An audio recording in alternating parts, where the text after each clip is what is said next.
Hey everybody, it's Mahadeva, the OG Thunder Wizard.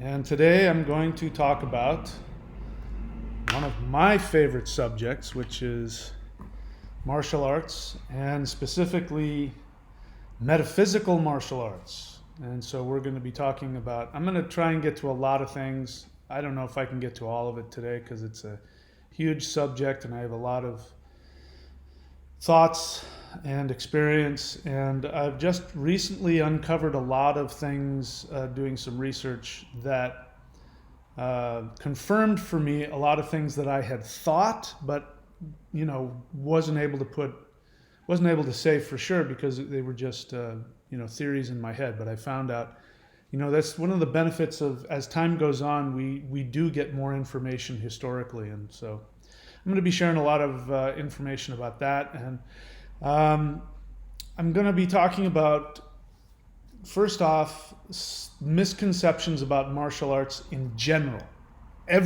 Almost everybody to a person has misconceptions about modern as well as ancient martial arts. I'm going to be attacking the MMA myth. What are the things, because the thing about martial arts, whether they're modern or ancient, is there's a mythology around them. So I'm going to expose the mythology of mixed martial arts that we have today. What I'm going to really enjoy doing is destroying your understanding, the myth surrounding traditional martial arts. And I'm going to show you why the traditional martial arts never existed in the way that you think they did. I'm going to talk about the origins of martial arts in general, and why traditional martial arts or even ancient martial arts, including European warfare, why to us it seems so stiff and outdated, and why did they do that? I'm going to explain to you what that really was all about and how that affects modern martial arts now. I'm going to be talking about the progression of martial arts in modern times, because I've been around long enough to see this huge change in where martial arts have gone. But the most fun we're going to talk about is what I would consider to be real metaphysical martial arts. Do they exist? And I will somewhere in this discussion explain to you why you will never see a Tai Chi master ever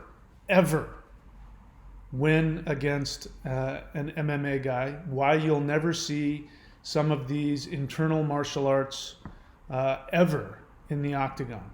And I'll explain all kinds of stuff. So hopefully I'll be able to get to everything. I got a lot of stuff I want to talk about. And we will talk about some real metaphysical martial arts. What does it mean? How can you access it? What's the point of it all? And so hopefully by the end of this, you'll understand there's a difference between warfare, violence, martial sports, and martial arts. So let's talk about the myth of MMA just to start off. MMA stands for mixed martial arts. Mixed martial arts, when you watch the UFC, that is mixed martial arts.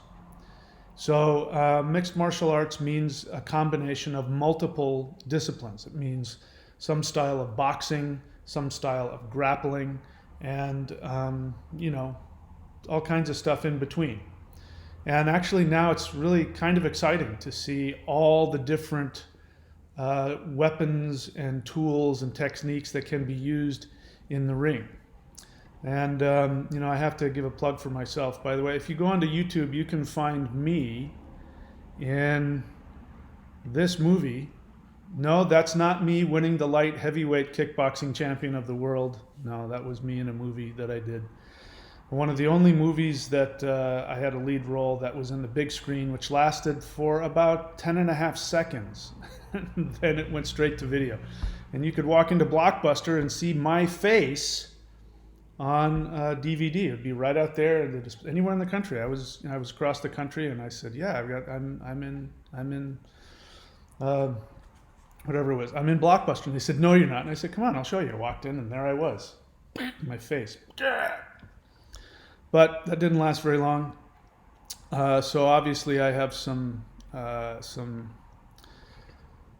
some interest in this, and one might even say a little bit of experience, but nothing to the level of what some of these people do in all different types of martial arts. I would call myself a martial hobbyist. That doesn't mean you want to pick a fight with me on the street. It just means that I haven't gone to the lengths that a lot of people have. So let's get back to it here. I'm going to start from the beginning and see how far I get through all the things I want to talk about. But first I got to find my notes. What happened to it? Is that my notes? There it is. All right, so let's talk about the myth of mixed martial arts. So the myth that you have, especially if you've been, if you're younger than I am, let's say we're born in the last 20 or 30 years.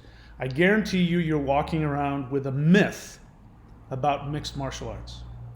And you carry the same mythology about mixed martial arts that I did growing up over what people called traditional martial arts.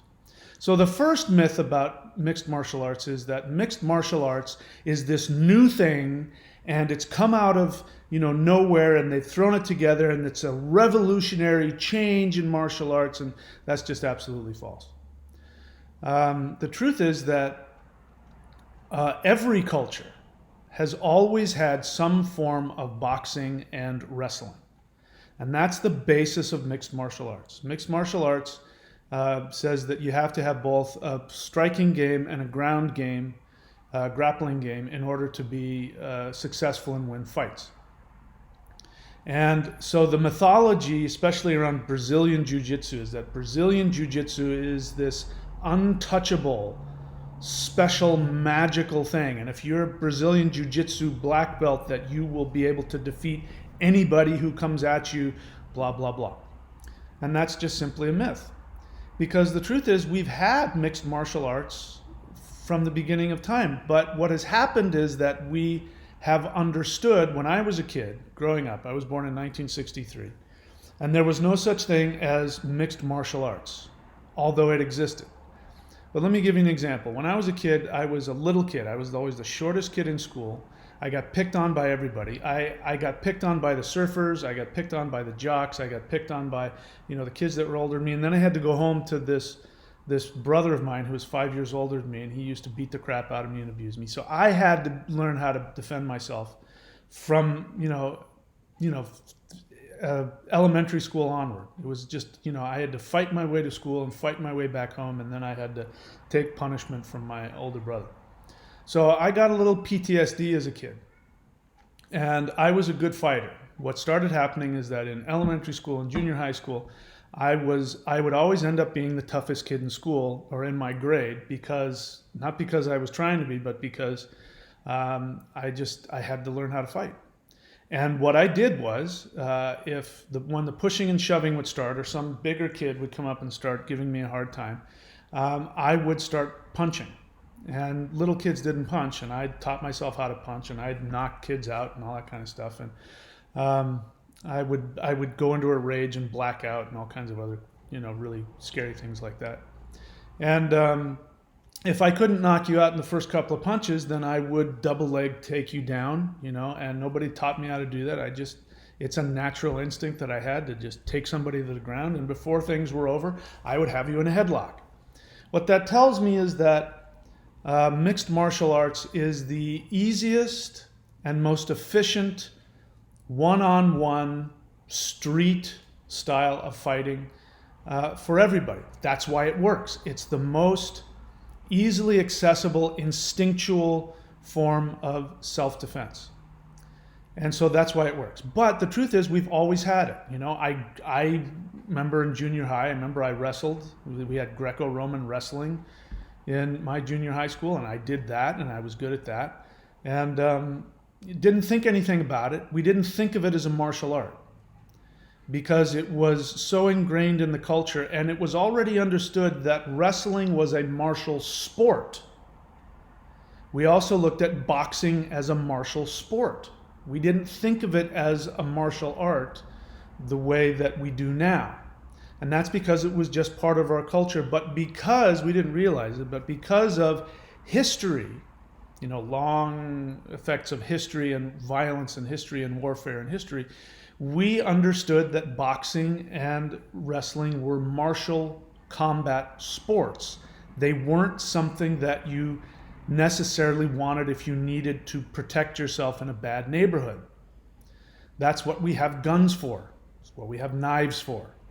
And that's why when you watch Old West movies, the toughest guy was the guy who was the quick draw, because that was our form of martial arts. So martial arts, in terms of self-defense, are always going to be what is the most effective against an attacker. And whatever technology or weapon you have is what's going to get you the edge in the fight. That's why when karate showed up in the 60s and 70s, it was this martial art, and we started thinking in terms of martial arts. We didn't think in terms like that. Then there was this whole mythology about what we now call traditional martial arts, which I'm going to completely destroy. So that's the next thing we're going to talk about. Let's talk about the myth of traditional martial arts. So if you talk to any mixed martial arts enthusiast or practitioner, they're going to tell you that traditional martial arts don't work. And the mythology is that, yes, they used to work back then when we were primitive and stupid, but now we've evolved to this new place, and so those things are all outdated. Meaning there's this mythology that, we were stupid back then and it worked because everybody was stupid, but now we're smart and so it doesn't work anymore. But the truth of the matter is, you have been fed a mythology about what people call traditional martial arts. So the mythology that I grew up with, I born in the 60s and 70s. First thing is that karate was this unbeatable, mystical, magical martial art, and so everybody wanted to train karate. And we did. I actually, as a kid, I went and if you know Dan Inosanto, I'm name dropping now, the guy who trained with Bruce Lee. He was my physical education teacher in junior high, and I remember in elementary school he had this class, and I went and learned, some karate punches and kicks, and I quickly just discarded it because I knew that my natural instincts were much more effective, so I just didn't even bother with it. But there was still this thing about karate was this magical, mystical, blah, blah, blah. And you probably believe that karate is an ancient style of hand-to-hand combat passed down from master to student for generations in Japan, and that it was an effective one-on-one martial art. And that is false. That is pure mythology. The origins of karate are the same as the origins of kung fu. What I'm saying about karate is also generally true about kung fu. We'll get to kung fu in a second. But here's how martial arts. First, let me tell you this: the reason why Japan adopted this form of martial art and it became like the martial art of Japan, that's actually incredibly recent. It was in the 1920s. So before 1921, there was no such thing as Japanese karate. There was no such thing. They didn't have it. They had judo, they had kendo, but those were martial sports. They weren't martial arts. And so they had the same scenario. They had these decent martial arts that, Jiu-Jitsu, as you know, comes from judo. So they already had it. They had wrestling, and they had, kendo, which was, descended from sword fighting. So they had martial arts, but they had evolved into martial sports. And so what happened is that there was a film, and I don't know the exact film. I have a link below. You can go watch it. The guy gives it out, all the history of it, and it's really enlightening. And there was a boxing match that was filmed in 1921, and it was in the United States. And it was apparently, it was the biggest boxing match in history. And they filmed it, and it was a championship boxing match. And the elites, Hirohito, I think, whoever the emperor was of Japan, he got a hold of this movie, and he watched it, and he said, "We need that. We need a national sport, martial sport," because this was when the whole world was militarizing. And this is when you saw the rise of all the military mindset of World War I and World War II. So this was happening everywhere. It's happening in China, Japan, Europe. It was happening anywhere where there was, civilization. This was going on. So this was a way of bringing people together and militarizing them. And so they wanted to have boxing as their national martial sport. And if it hadn't been for this twist of fate, Japan would have done the same thing with boxing that they did with baseball. Because baseball is now like a Japanese, big time sport. They took it, they saw it in America, they liked it, and they took it, and now they have, there's a lot of, baseball is huge. Boxing would have been the same. In fact, probably what would have happened is now we would have, instead of having, the people who are, the big boxers in the world, it probably would have been there'd probably be a lot of Japanese world champions, because they would have really focused on, being the best at it. So these elites then decided that they were going to bring over European and American boxers to do exhibitions and to teach boxing and integrate it, and it was going to be part of Japanese culture. And then there was a twist of fate. I don't know the exact thing. You can watch the link below and find out. But one of these elites ended up going to Okinawa, which is an independent island that was now part of the Japanese Empire. And they saw the local, the local guys doing their thing, which they called Chinese hand. And they saw an exhibition of these guys doing what was called Chinese hand. Now, the art that they had was actually a full-fledged martial art. It was a mixed martial art. It had kicking, punching, grappling, and ground game, and weapons, and all that stuff. But it wasn't what you see now. So the big, karate katas that you see, they didn't have that. It was very close in, and it was very practical, and they, et cetera, et cetera. So they saw an exhibition, and in an exhibition, what you do is you over dramatize things. You do big moves, you do big things, you break boards, you do things like that. And so Emperor Hirohito or whoever it was saw it and said, no, that's it. And then they started doing these exhibitions, and I don't remember exactly. Again, you can watch the clip below. There was an exhibition fight where I think it was a German boxer was taking on all comers. And there happened to be, and this was in Japan, and there happened to be an authentic Chinese hand martial artist who was there, and he stood up and he said, I'll take him. Now, let me tell you just the setup. I'm quite certain that this boxer was quite good at what he was doing, but he was a boxer. Boxing is a martial sport. There's a difference between that and actual self-defense and martial arts. The Chinese hand, proto-karate guy was a martial artist who was a mixed martial artist, because that art was mixed martial arts. He walked into the ring and people were laughing because he was old and fat and he didn't look like, and here's this elite, boxing, big boxer. And this guy had just wiped out a bunch of people, and he goes in there, and the boxer goes in for a haymaker or something like that, and he grabs the arm and clinches it and flips him and something like that.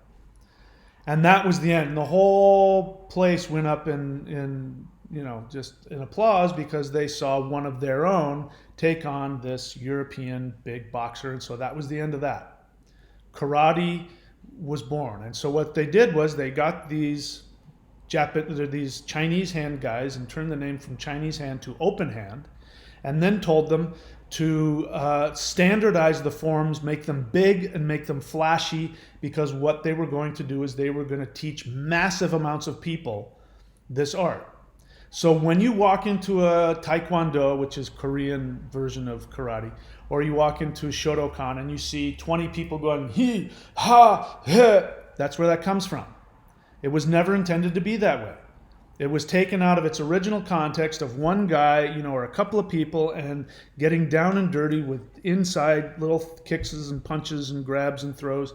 And it was turned into just a martial form of calisthenics. It was never anything different than that. I don't care what style of karate. It was a fake martial art. Now, that doesn't mean that if you trained really hard in Japanese karate that you wouldn't be able to use that in a fight. But in order to be good at it, what people have done now, the mixed martial artists who think that they're figuring things out now, and this is true with kickboxing as well. So when you watch UFC and you see these guys who clearly have trained in Taekwondo and karate and they're using these things in the octagon, it's not that they have taken the purity of that art and then taken it to a super immense level. It's that they have reverse engineered it. That's what kickboxing is. That's why kickboxing isn't guys sitting there doing katas. It's guys boxing and then kicking. It's the fusion of Western boxing and any kicking art, and that's what they may throw in some spinning back fists and a spinning back kick, which comes from these arts, but they've reverse engineered them to be practical in, quote, real life situations. That's all that's happened. But the truth is, karate, taekwondo, a bunch of other martial arts, including your average kung fu, was never, ever meant to be practical in a, quote, street situation or even in a martial sport situation. So let's get rid of that myth. The development of that has been interesting. I'll talk about this for a second just because it's interesting. But I'm old enough. I watched.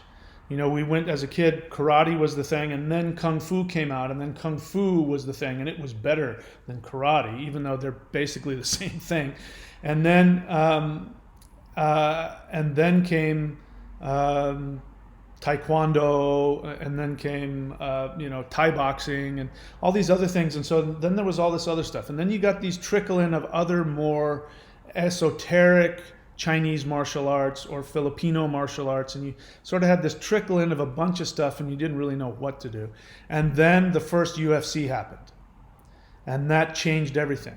Now at the time, and what you think is that UFC showed up and we found out this thing called this magical martial art called Brazilian Jiu-Jitsu, which was unbeatable. But the truth of the matter is that we've already had that. Greco-Roman wrestling is a sport, so they've taken out a lot of the the locks and the stuff that Jiu-Jitsu still had, but it was still really good. But the mythology was that after the first UFC, when Royce Gracie was taking out everybody, then the mythology was that punches and kicks were useless. And so there was a point in time for years, might even have been a decade, where people were saying that the high kicks of karate are worthless, that big punches, spinning back fists, it's a waste of time. Don't even worry about it. In fact, don't even worry about striking, because striking is a waste of time, because the grappler will always win. And that's what happened in the first few UFCs. There was no striking. It was just, they take somebody down, and whoever was the better grappler would win. And so the mythology was, and I remember this so clearly, the mythology was punching and kicking is a waste of time, just become a grappler. And then you had really skilled Thai boxers, really skilled kickboxers come in, and they were taking out the grapplers, in the first round. Because these guys weren't training to block against high kicks because they thought they were immune to it, because they just double leg takedown. But people were coming in and clocking them and taking them out and kicking them and taking them out. And then all of a sudden the grapplers started going, wow, maybe we do need to learn how to box.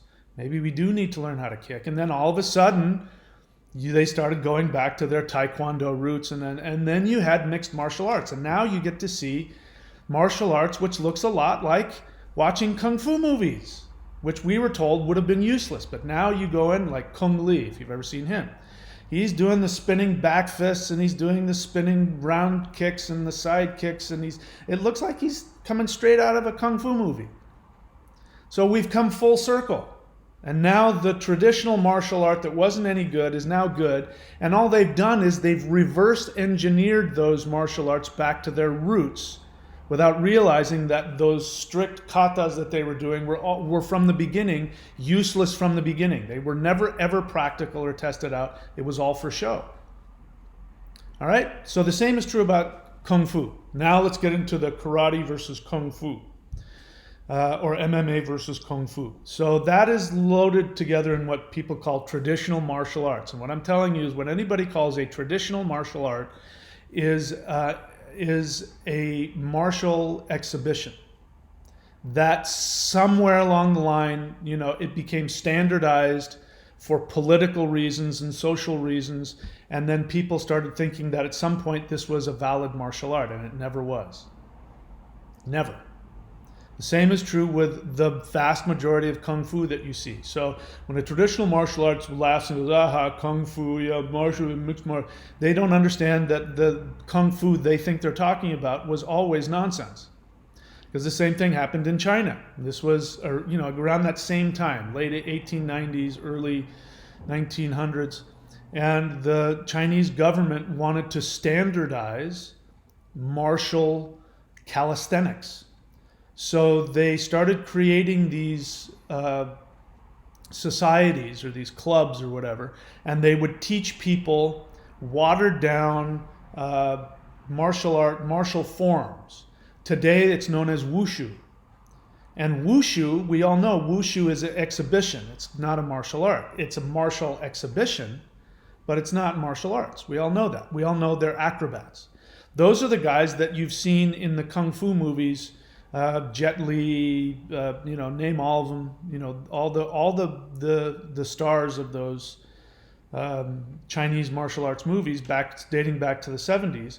They were wushu guys. They were acrobats, and that's why it's in the movies. Because movies, real fighting is boring. If you were to tape real street fighting, and it's boring. It's not fun to watch. What's fun to watch is big flying kicks and punches and fights that last for 7 hours and people getting hit in the head with crowbars and mallets and baseball bats and still coming back for more. That's fun. There's nothing realistic about it, but it's fun to watch. So the idea that Kung Fu, same thing, has always been this practical martial art, at least the Kung Fu you know of, is false. The biggest thing is people think that there's an art called karate, which is true, and an art called Kung Fu, which is false. Kung Fu just means discipline. It doesn't mean martial arts. You can have the Kung Fu of martial arts. You can also have the Kung Fu of doing the tea ceremony. It means hard work. In fact, the man Confucius, his name is Kung Fu Tzu, the old man of discipline, which is why he always talks about, society this and a good person does that, because he's talking about the Kung Fu of being a good citizen. So while Japan had one martial art, China did not have one form of Kung Fu. There are literally thousands of different styles. The vast majority, I'm going to pick a number, I'm going to say at least 90 to 95% of all Kung Fu you've never heard of or seen. What you have seen is the tiny 5% that has made it over to the US. Real Chinese martial arts, by its essence, is very secretive. And you'll never see it. And if you are lucky enough to train, I'll pick a few that sort of fall into this category, like Bak Mei or Southern Mantis or things like that are more esoteric. Even if you're lucky enough to find somebody that teaches that, there's at least a 90% chance that guy only learned the superficial, what's called the outer door aspect of that art. So even if you say, no, I didn't train in Shaolin, I went to Bak Mei. But I don't know that you trained under somebody that knew what they were doing or that he was even taught the real thing. Because in what I would consider real Chinese martial arts, there's a thing called the outer door and the inner door. And the inner door was techniques and practices that were kept inside and taught only to trusted family members and somebody that you take into your family. Because sifu, the word sifu in a lot of situations, at least back then, not now, but back then, it meant father teacher. So you became part of that family if you were learning the inner door art of somebody's art. You became initiated into their lineage. So all of that, all that intense, secret society kind of stuff, that stuff never made it to the West. Very, very tiny, almost impossible. And even in the art that I practiced, there were two schools. There was the original Grand Master, and then there were he had two proteges. One guy, he taught one style and put him up and set him up as the politically correct, popular guy. And then there was the guy that he took and taught everything in secret. And that guy went around and hid and didn't tell anybody. And he would teach people, in private, in little, in the garage somewhere or something like that. But, so that's the kind of stuff you're dealing with here when it comes to that. So I'll stop talking about it now. But your mythology about there's a traditional martial art that used to be good, but now isn't because we've evolved, that's all bullshit. It's all nonsense.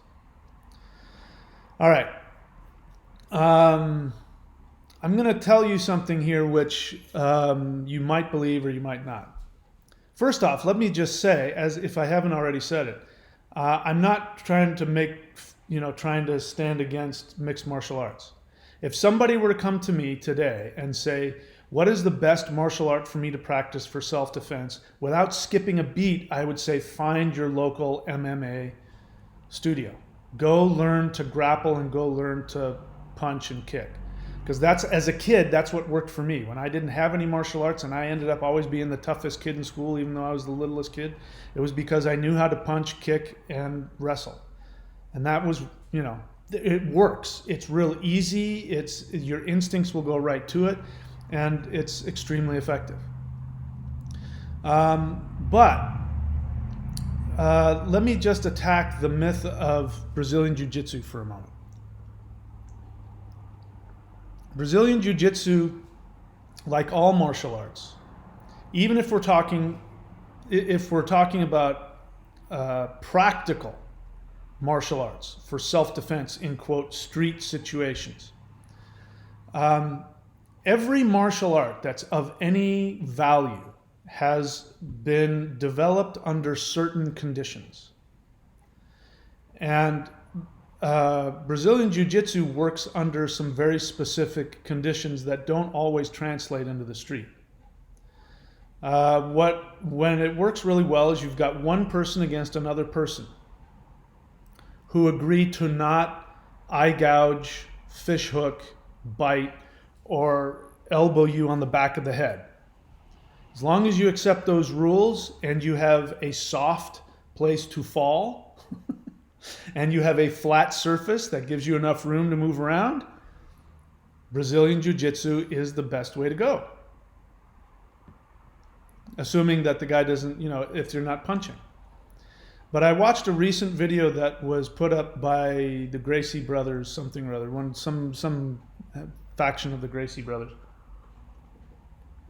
And they were talking about, some people ask, is Brazilian Jiu-Jitsu an effective martial art for the street? And they say yes, and here's the proof. And they give this video of these two guys in the local YMCA playing basketball. And they get into an argument. It's a total ego-fueled argument. And then some guy picks a fight with him, and it goes to the ground. And one of the guys, the guy who wasn't the aggressor obviously wasn't a jiu-jitsu guy. The other guy was, and he had trained just in his basic jiu-jitsu. He'd learned how to, do all that stuff. Doesn't mean that he was training for the octagon. He's learned the basics of jiu-jitsu. And at one point, they were on the ground, and the other guy was on top of him, and he had him in guard or whatever the hell they call that. And the guy stood up. And the jiu-jitsu guy was wrapped around him, and his head, he was hanging by his head, and his head was just above the floor. And I'm thinking to myself, oh God, this is bad news, because all he has to do is just drop down. He's going to break his neck. And he didn't do that. And then the guy ended up, ended up back on the ground, and the guy got him into some foot lock, and he won. And so the Brazilian Jiu-Jitsu guys, see, it does work on the street. That's never going to work. I mean, a guy, if he knew what he was doing, he could have broke his neck, no problem. Without having any jiu-jitsu training. In that specific instance, he could have broke his neck. But the other thing is that what are you going to do when you're in a back alley somewhere and there's broken glass and there's asphalt and there's urine and, you've got bikers with steel-toed boots and, if you're lucky enough to take the guy to the ground and you don't, smash your elbow wide open on a brick or on a broken piece of glass, and if you're lucky enough on your back rolling around in the feces and broken glass and maybe, you choke him out, what's to prevent his buddy with a pull cue and a steel-toed boot to take your head off? It doesn't work in that situation. So the fallacy that, these martial sports in their limited context can be taken out into all street application situations are different. My definition of a real street situation is when you have at least one person who is committed to ending your life. And that's a hell of a lot different than two guys playing basketball and have an ego battle. And it's a lot different than elite martial sportsmen who might be able to handle themselves extremely well in most street situations, who aren't there to kill each other. There's a whole difference. So now let's talk about why so-called traditional martial arts don't work in the octagon. Even if we assume that these traditional martial arts are valid and have practical use. It's because there's a difference between violence and sports. And you probably have the misconception that if we're talking about Asian martial arts, that they've been practiced that way for thousands of years. It's not true. The origins of Chinese martial arts have to do with battlefield, with weapons, having to do with swords, spears, staff, bow and arrow. The first martial artists in China were warriors. Guys, and this is why, why karate was such a big deal in Japan, because their martial sports came out of what? Warfare. Kendo. Judo. Those things came out of battlefield warfare that they had softened and changed up to work as martial sports, competition, not as actual warfare. So in China, the guys who were the fighters were the people in the army. And the average guy didn't have time to train in martial arts because he was a farmer and he had to spend 18 hours a day, whatever farming he did. So this idea that China has had this tradition of forms and martial arts for thousands of years is just false. So what did happen is that if somebody was in the army and he then retired and he wanted to continue, he would then create a martial art that would have been based in weapons.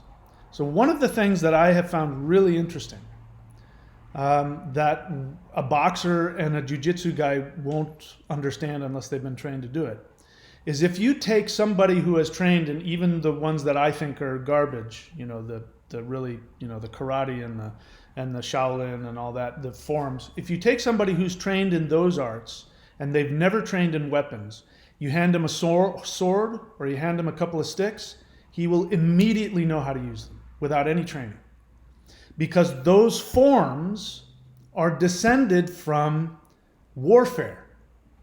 And that's why in some of the northern styles, you see all these big movements that you look at and you go, how would somebody use that in a fight? Well, you wouldn't use that in a fight. But you sure as hell would use it on the battlefield with a sword or a mace and a spear. Then these big movements work really well. And God help the guy who doesn't have any weapons. The other thing is, and again I'm attacking the myth of Brazilian Jiu-Jitsu,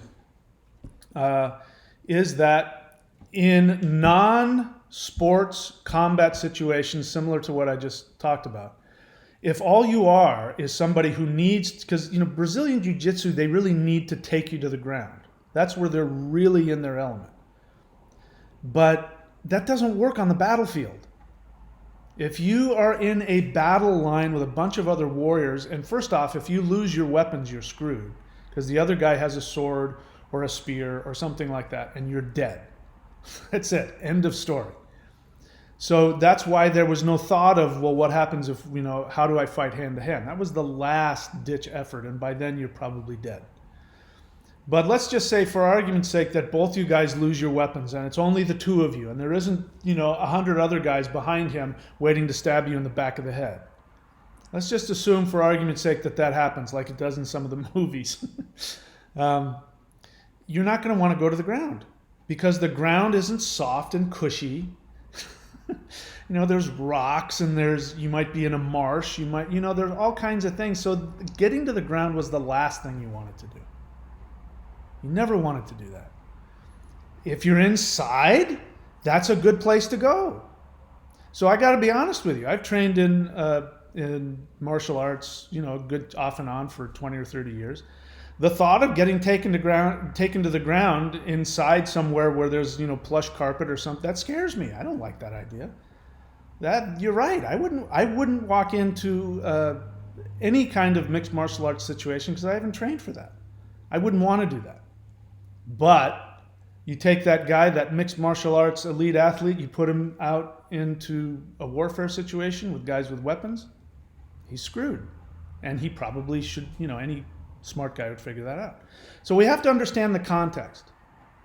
So now we need to talk about some history of Chinese martial arts, because my background is in a Chinese martial art. I don't even use the word kung fu, because the truth is, when I trained, we would laugh at the word kung fu. I'm not like that anymore. When I was training, I had an ego. And you have to have an ego about your art if you're going to be any good at it. I don't judge people for having egos and doing challenge matches and all that, because I understand that that's part of the learning process and it's part of mastering your art. At some point, you go through an ego phase where you have to prove yourself and you have something to prove. I don't have anything to prove and I don't care anymore. But there was a point when I did, and we would make fun of what we called kung fu because we could see. I didn't know at the time that the kung fu I was looking at was the standardized, martial calisthenics that we had mistaken for an actual martial art. I didn't know that at the time. And so I would make fun of them and I would say how crappy they were and I don't do kung fu and I do, and all that. But the truth is, kung fu just means a Chinese discipline. And so technically I did practice kung fu. I forgot what I was saying. Anyway, so let's talk about the history of Chinese martial arts so you can understand. There's a saying that says northern feet and southern hands. And so that's why if you've seen Wing Chun is a southern Chinese martial art, and the guy's inside like this and they do a lot of this kind of stuff. And you don't move, you're just, you're straight on like this and you're punching at each other like that. And obviously looking at it, if you've seen any boxing or any mixed martial arts, you could tell just by looking at it, that art is worthless in the octagon. Anybody with eyes can see that. But does that mean that art is no good in its context? The answer to that question is a resounding no. And this will explain why the term northern feet, southern hands. Because in northern martial arts, northern Chinese martial arts, we have to go back in history. Go back to history again. Remember I said that Chinese martial arts starts from weapons. And that even if you take anybody, and I don't care what Chinese art it is, if it has anything to do with hands, even if they've never trained with weapons before and you hand them a knife or a sword or a couple of sticks, they will immediately know how to use them. It's because all of their training and all of their forms will have its roots in warfare, which has to do with weapons. And so that mindset went forward into hand-to-hand combat. And so that's why it looks so different. Because the truth is, Western boxing isn't anything special or magical. It is the natural evolution of real, practical, hand-to-hand, fist combat. We see that because Thai boxing, as far as I know, was not influenced by Western boxing, but it's very similar. Kickboxing, Thai boxing and kickboxing have a lot of similarities. There's some differences, but they evolved along the same lines because that's what works best with two guys in a ring, able to walk around and do all that. That's what's going to come out of it. That's just the natural evolution of it. So why did the Chinese end up with these really weird kind of things that we look at, we don't know what's going on? And some of them look pretty nasty, but we don't really understand it. Well, you have to understand first and foremost that Chinese martial arts up until recently weren't about sports. Whereas by the time in Europe, which translates to the US, martial arts, hand-to-hand martial arts and warfare had been completely separated from each other. And that's still true today. That's why, again, the Westerners, in the Western, you don't see the guys fighting it out in the street. You see two guys with guns because that was their martial art. Their martial art was who could pull a gun out the fast and shoot you. Maybe if you were lucky, some guy trained in knives and he might throw a knife at you. But it really, really wasn't a big deal. Maybe guys punch it out, but if somebody was serious, a gun would come out. That was our martial art. Their martial arts were weapons, swords, knives, sticks, maces, all that stuff. That was their martial art because that was their warfare. And so as time went on, their warfare became their martial art. And that's why you had to be able to, if you were fighting with somebody, there's a good chance in a real life situation that he had a weapon. You better learn how to fight with weapons. And if he's coming at you with weapons, you're better off, instead of trying to box the guy, you're better off knowing how to use your hands in the same way that you would use weapons.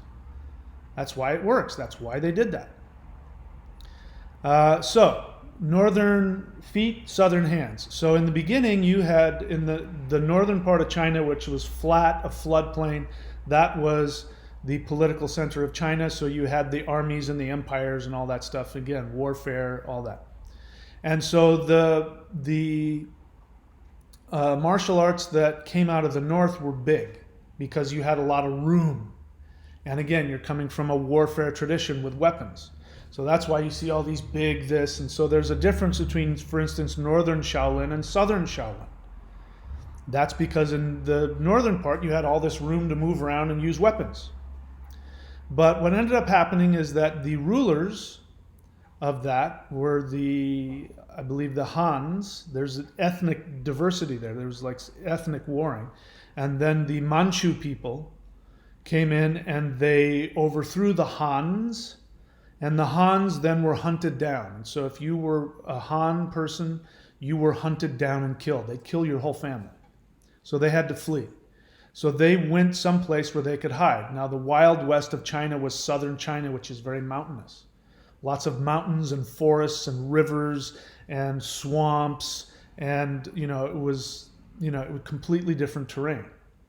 And so they got on the other side of the Yellow River and they set up, camp there. And that's where southern China, that's why, southern China, they speak Cantonese as opposed to Mandarin, because it's that language and that ethnic difference. So in the mountains, they had to learn a completely different martial art, because then what started happening is that because it was so lawless, you had all these bandits. So you had gangs of bandits and everybody had a village. And so even a village would come and attack another village. And you had to learn to protect yourself from the other village, or you had to learn to protect yourself from the roving bandits, or, if the Manchu army came through, you had to be able to defend yourself. So the reason why, because I wondered about this for the longest time, why is, I had a lot of respect for Wing Chun, but I could tell it had major limitations. And so why was it so in close like this? Well, because in southern China, these guys living in the hills and the mountains, you had to be able to fight on a goat path. Because if you're some farmer out there in the mountains doing whatever it is that you're doing, and you had to go from point A to point B, and you're going to have to go through a mountain pass, there's going to be some bandits there. And if you don't have the special hand signal that only they know, which says that, yes, I fight against the northern horrible people and I'm a rebel, then they'll let you pass, if you're lucky. But if you're not part of their triad, if you're not part of their clique, then they're going to kill you and take your stuff. So you had to learn how to fight on goat paths. That's why in some of these Southern Chinese styles, you never see people going and rolling around on the ground for a bunch of reasons. Number one, again, the first guy that goes to the ground, there's a good chance that there's somebody else around with a weapon, or the other guy that's with you has a weapon, and that's it. If you're on the ground, you're not going to sit there and wait for him to fall on you so you can get him into your guard. He's going to take you out. The other thing is that there's rocks, there's swamps, there's streams, there's cliffs. So all it would take is just, one throw. If you trip him and throw him, he might go off the side of the cliff. But that might not be your best avenue either, because he might take you with him. So what do you want to do? You want to be able to stay in close and punch in these close ways, and you're going to want to be able to fight in close like that. So if you look at real Southern Chinese martial arts, like Bak Mei and Southern Mantis, and there's a bunch of others, you'll see you won't go beyond your shoulders, right? I got to see if I can see. So, your hands don't go beyond your shoulders, because that's a waste of time and energy, because he's facing you. You don't have time to dance around each other. He's facing you on that goat path. And there's a mountain on one side and a cliff on the other, and you're going to be fighting like this. That's why they do that, and that's why they're so effective in close. Now let's talk about one of the reasons why they need Qigong. There's a bunch of reasons I want to get into, but the most practical one is, if you're in close like that, and you're doing this kind of stuff, right, on the goat path, fighting some guy, the guy who punches the fastest and the strongest is going to win. Again, now go look at Wing Chun and you'll see why these guys, they're so fast and so like this. That's why they do that, because that works on a goat path. The fastest guy who punches the hardest is going to win the fight. And he's going to be able to take his donkey with his stuff and be able to get back home.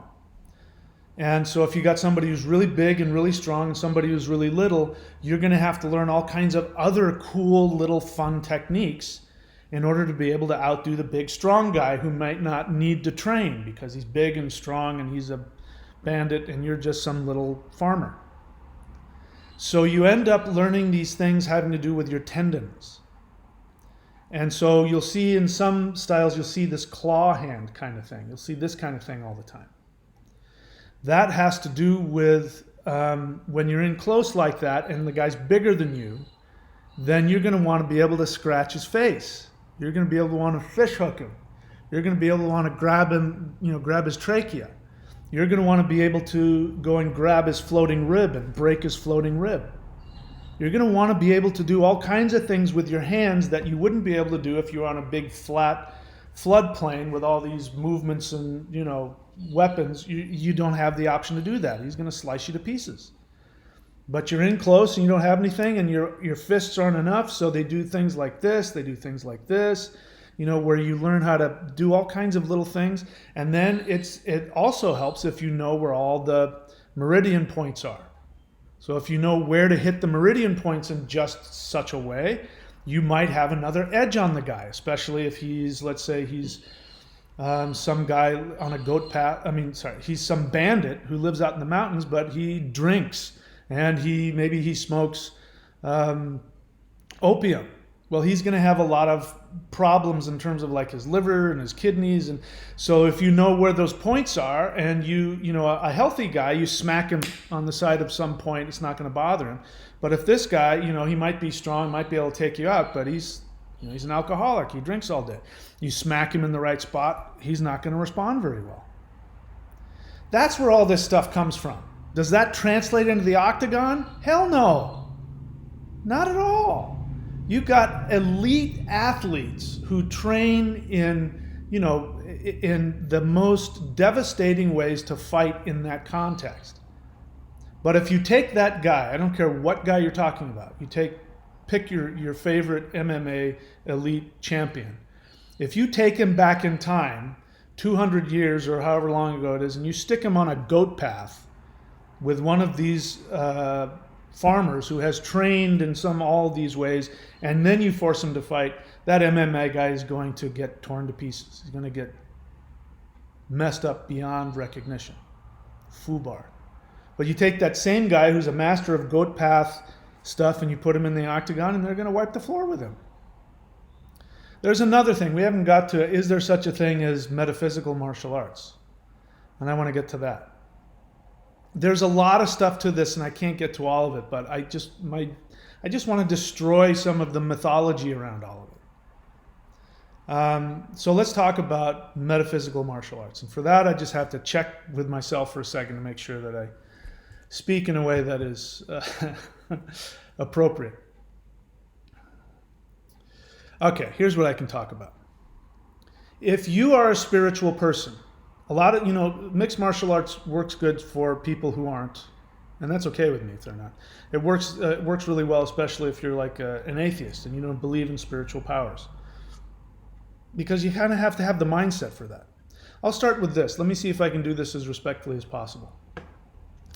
In my years of doing the art that I was doing, we were given a mythology about the origins of the art and the origins of the people who taught the art, the grandmaster and the great grandmaster or whatever.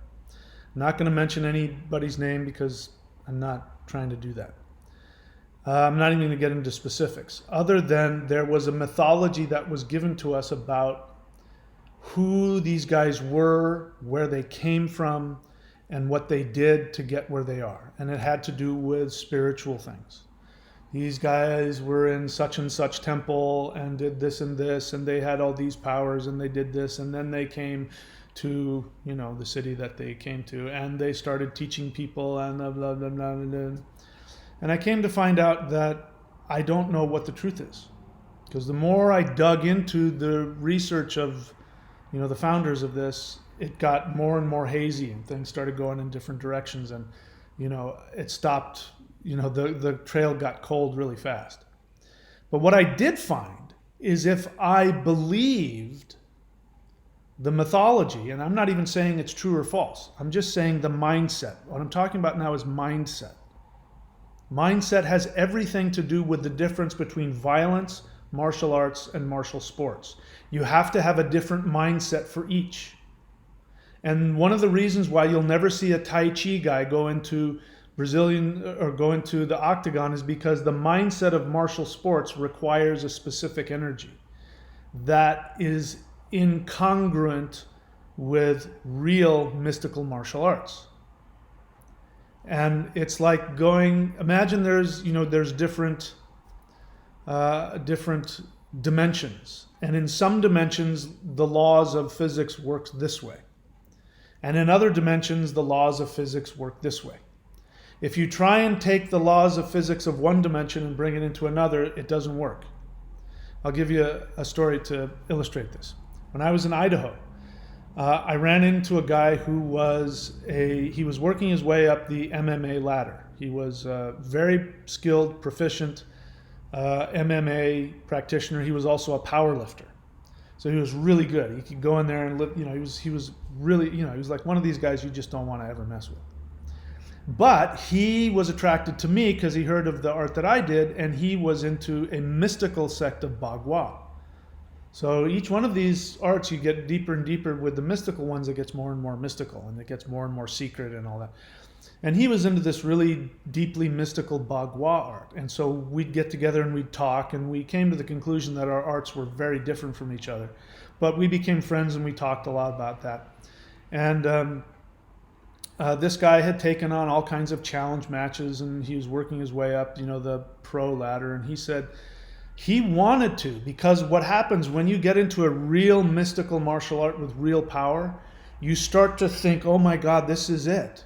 I want to take this to the world. And then you start thinking in terms of, I'm going to challenge people in the octagon. You start thinking this way because your experience of it, and you see the practicality of it, and you see the power of it, and you want to take it into that, and you want to show the world this amazing thing.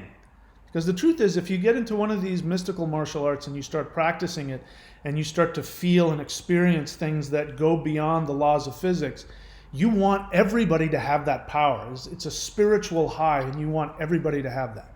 And on top of that, there's an ego, because you have to get through the ego part of it. My teacher's teacher had one of those egos, and he went around beating the crap out of a lot of people and doing challenges and all that. I've never done that, and I never will do that. I'm getting too old for that now anyway. But that was, how he became a master. He had to go through that phase, and times were different back then than they are now. Anyway, so this guy that I knew, this Bagua guy, he tried to take it into the ring, and his teachers said, "No, you can't do that. You can't use it in the ring." And I don't know if they told him why, but I'll explain to you why. As soon as he started walking through the ropes, he said, as soon as the ropes came in, he was going in the ropes to get into the ring, he felt all this power leave him. And he felt the ancestors leave him. Then he went into the ring and he didn't have any power anymore. And so he tried to use it and he lost. He tried to use his, and then it became the typical, that guy's bringing in those traditional martial arts that don't work in the ring. They don't work in the ring. They don't work in the ring because the mindset that actually takes you to a different reality leaves you the moment you step into the mindset of some kind of competition, because a competition is about ego. I don't care what anybody says. I'm not judging it. I'm not judging it at all. You have to have an ego to be a master of whatever you do. And so, but it's an ego thing. Number one, it's not true violence. Doesn't mean that people can't be killed or seriously hurt. True violence is when one person has the mindset of, I'm going to kill you. At least one person has determined to kill the other person. That's a whole different mindset. Those mystical martial arts light up in that. If you're trained in a mystical martial art and somebody comes along who wants to do you harm and is committed to physically harming you, you go into a whole other realm and all kinds of weird stuff happens. But if you try to take that and take it into the ring, unless you've been given a blessing from the powers that be, it won't work.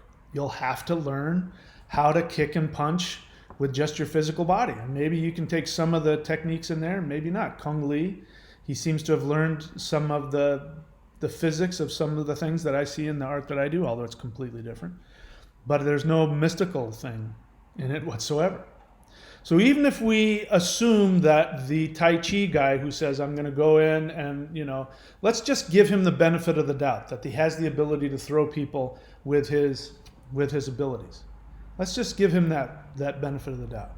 As soon as he walks into that, I can guarantee you, if we were to get inside his body, we would feel a change very quickly. And you would feel him go from feeling connected to starting to feel very insecure and very uncomfortable, and he would lose his power. And then the MMA guy would wipe the floor with him. Now, that's assuming he knows what he's doing. My experience is, if you get into these mystical martial arts and you practice them in their proper context with your proper mindset, the idea of getting into a ring with somebody is ridiculous. It's like putting a needle in your eye. Even if you thought you could beat them, you would be like, why? I don't understand. There's no benefit. There's nothing to gain in it. When you practice in mystical martial arts, what ends up happening is that you start to tap into this realm of energy. And you want to be more connected to that energy. And you want to get that energy to be stronger and stronger. So you're going to move away from any situation that's going to pull you away from that. But what also happens is you start to feel this confidence and you start to feel this safety, and you know that you can go anywhere as long as you're minding your own business. You can go anywhere and nobody's going to bother you. You know it. You can feel it. And on top of that, you start to have this ability to be able to influence people without even saying anything or doing anything. And I've had numerous situations where that has happened, where I just simply tap into my power, and then all of a sudden the person for no reason will just turn around and walk away. All kinds of weird stuff happens. I have had some experiences which I'm not going to share. So the universe gave me enough experiences to know, no, this thing does really work, but you're not allowed to do that. That was made very clear to me. I don't have permission to go do what, my teacher's teacher did. So let's talk about that. Was there ever a time when somebody who practiced these mystical martial arts, was there a time when they had to go and get into challenges? The answer is yes. And that would have been in a different time. It doesn't work now.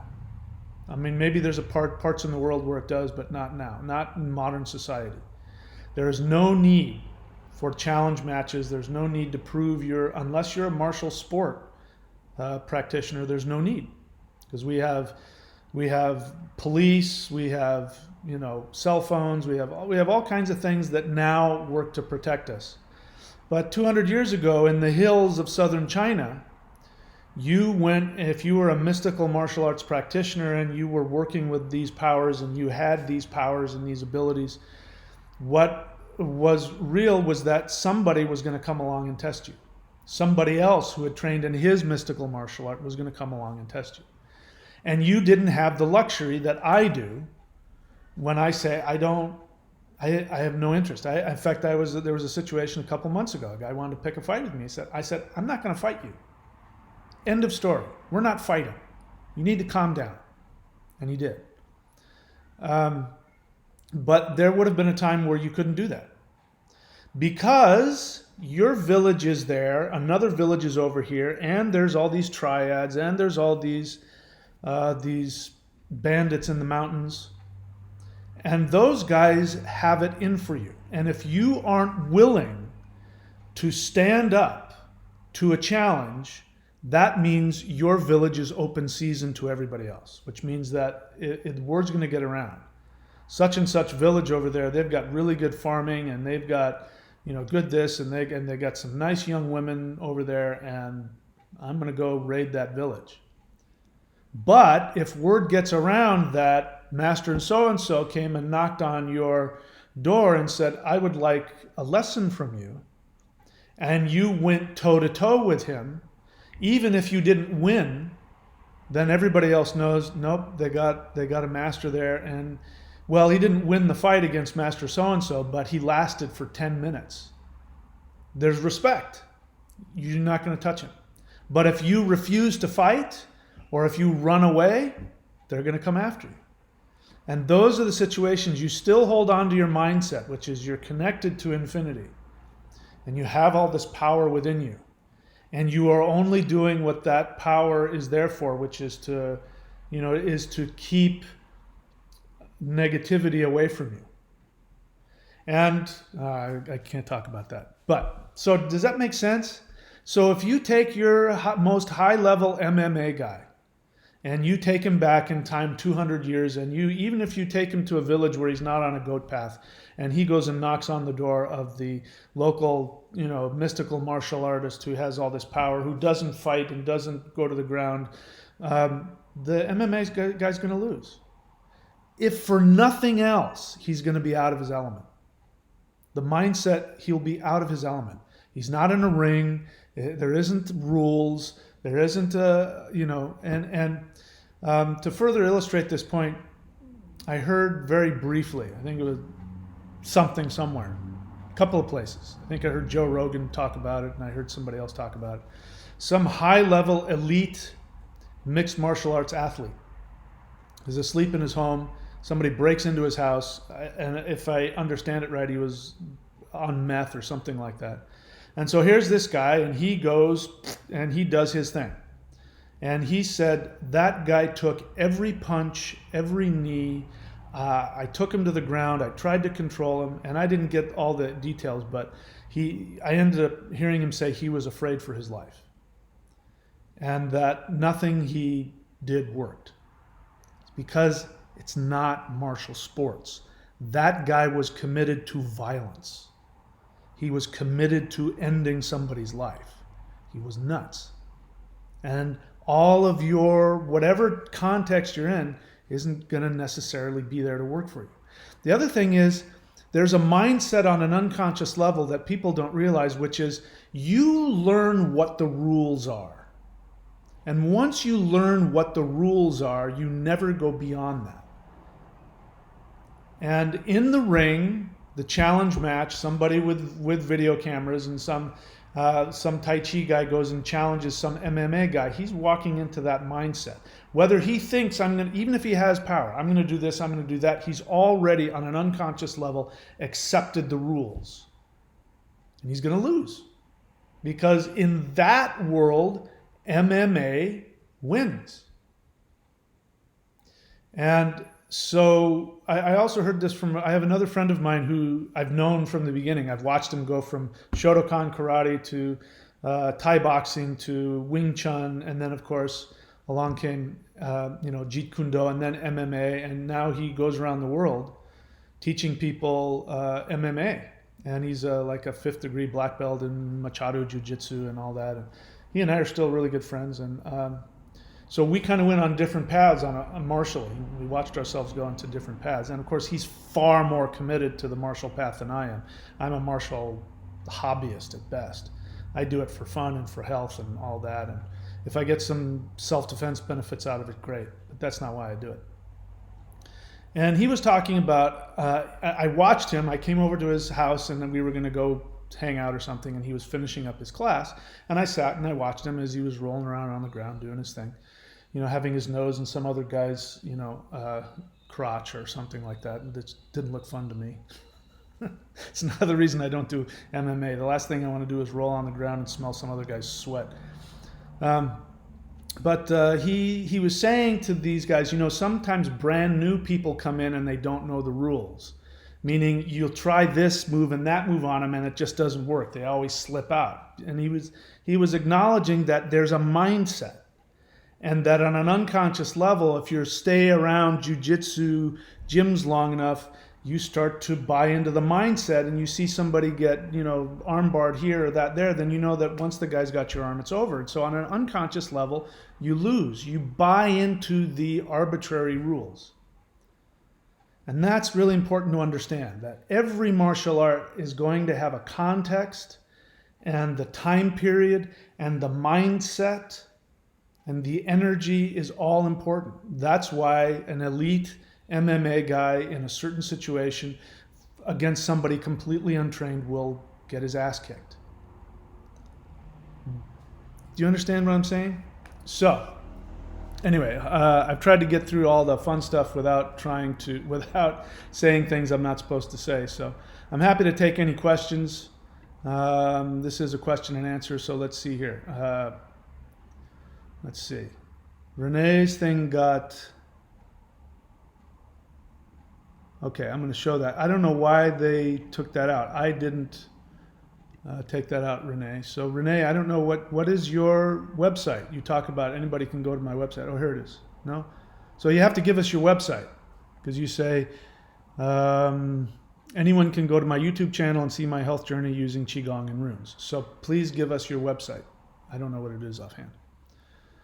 Renee, Battlewoman of the Wits. Question: what about Shaolin Kung Fu compared to Mao Shan and Celestial Qigong? Well, I'm not going to talk about anything specific here. It depends on what kind of Shaolin Kung Fu, because what I didn't talk about was one of the other things that happened in China. The reason why you hear all of these martial artists are Shaolin monks or Taoist monks, there's a lot of truth to that, but it's also part of the mythology. And the mythology of it is that the southern Chinese guys, especially hundreds of years ago, were always looking to overthrow the northern Chinese guys. And the people that were being targeted in northern China were, among other things, were the monks. So the Shaolin guys were getting burned out of their temples, and the Taoist guys were getting chased off of their mountains, and they would run to southern China. And they wanted to rebel, so they started training in martial arts so that they could go back and fight against. And they also wanted to use magic. They wanted to use magic and spirituality, so they were doing all that. It was a political thing. So by saying that so-and-so was a Shaolin monk or so-and-so was a Taoist monk, whether that was true or not, which it might have been, it also lended validity, like, yes, he's a symbol for the righteous fighting against the evil overlords. And in my situation, depending on which side, because our grandmaster, his grandmaster, there were two guys that he taught. He taught one guy one form of the art, and he taught another guy another form of the art. One guy said that it came from Shaolin. The other guy said it came from Taoist monks. It doesn't matter. The truth is that saying it comes from that gives it a validity that works in the Southern Chinese community even to this day. And that's why every single art, somebody is a Taoist monk, even if it's not true. And a lot of times it would be true. The other thing is that you would have people who were being chased by the government, whatever the government was, who were bandits. And they were martial artists because they were bandits. So they had martial abilities. And so they would join a Taoist or a Shaolin temple, maybe because they wanted to reform themselves, or maybe they were just hiding from the authorities. And then they would teach everybody there because they had to defend themselves. So they would teach. So that's another reason why, especially Shaolin. The martial arts in the Shaolin Temple wasn't about martial arts. It never was. It was, the martial arts were brought in by whomever came in to become a monk, and that was their contribution. And they had to fight. They had to be able to defend themselves against, all kinds of people. So what about Shaolin Kung Fu? I'm not going to compare. I'm not in that headspace at all, and I don't think like that at all. I think you do whatever works for you. Whatever, this is my, if people were to ask me which martial art should I do, I'd say, I don't know, check out a bunch.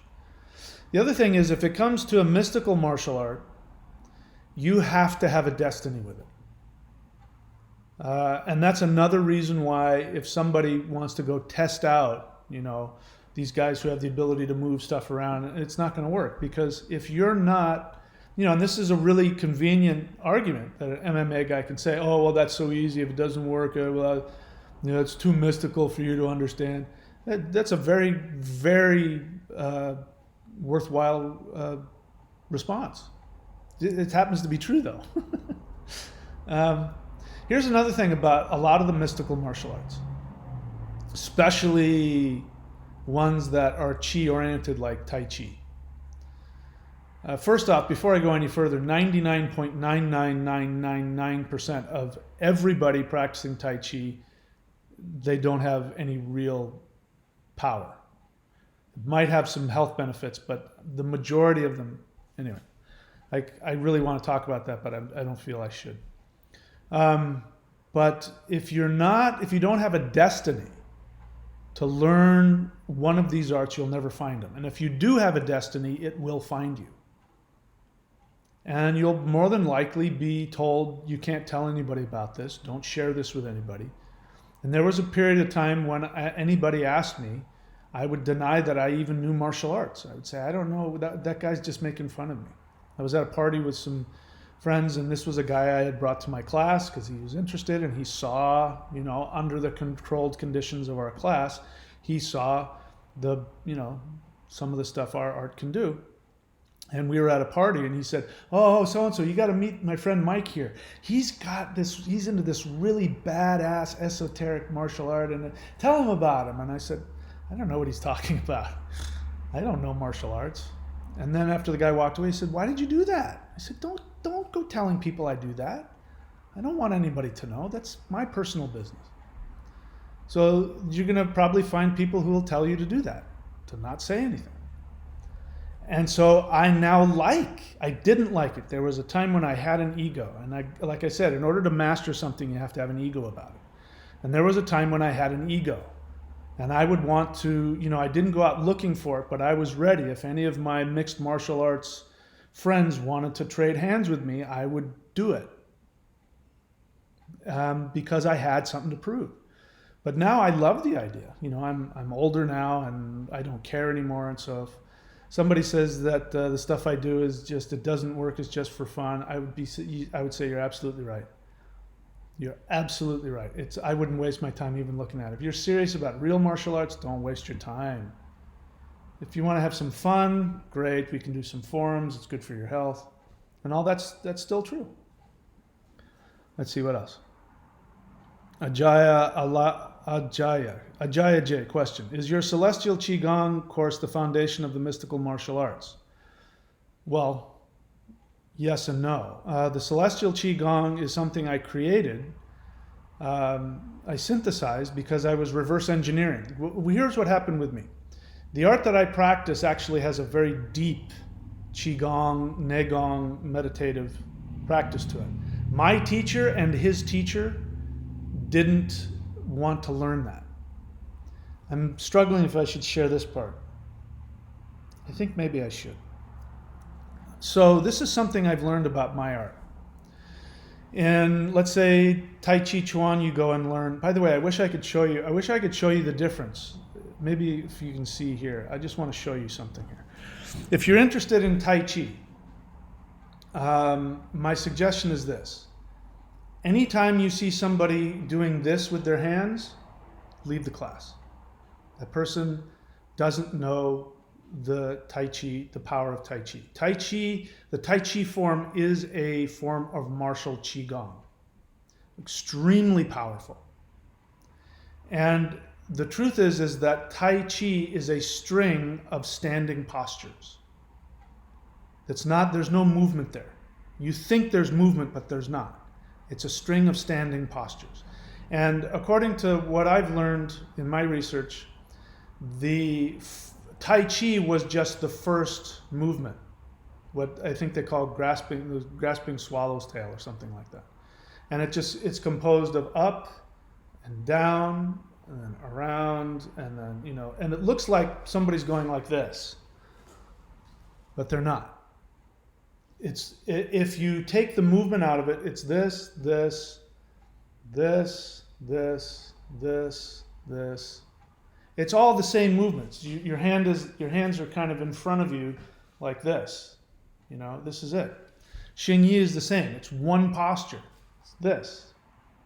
That's it. And these are martial Qigong postures.